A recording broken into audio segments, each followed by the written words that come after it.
অনেক অনেক বছর আগে পাহাড় আর জঙ্গলে ঘেরা একটি ছোট্ট গ্রাম ছিল। গ্রামের নাম ছিল নীলঝিল।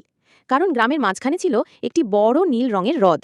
সে হ্রদের পানি এত স্বচ্ছ ছিল যে রাতের বেলা আকাশের তারাগুলোও জলে ঝিলমিল করত।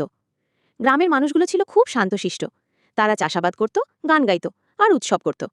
কিন্তু একটা রহস্য ছিল। কেউ জানত না কেন হ্রদের পানি সবসময় নীল আলোয় ঝলমল করে। একদিন গ্রামে এলো এক ছোট্ট মেয়ে। নাম তার মায়া। মায়া ছিল ভীষণ কৌতূহলী। সে সব কিছু জানতে চাইত। এক পূর্ণিমার রাতে মায়া হ্রদের ধারে গিয়ে দেখল হ্রদের ভেতরে যেন আলো জ্বলছে। হঠাৎ করেই হ্রদের ভেতর থেকে বের হয়ে এলো এক সুন্দরী পরী।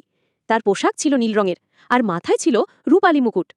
পরী মায়াকে বলল, এই হ্রদে একসময় এক রাজকন্যা থাকত। সে তার গ্রামকে রক্ষা করতে নিজের জীবন উৎসর্গ করেছিল। তার ভালোবাসা আর আত্মত্যাগের শক্তিতেই আজও এই হ্রদ নীল আলোয় ঝলমল করে। মায়া বিস্ময় শিনল এবং প্রতিশ্রুতি দিল, আমি কখনোই এই গ্রামকে ক্ষতি হতে দেব না। পরী হাসল, মায়ার কপালে হাত রাখল আর বলল,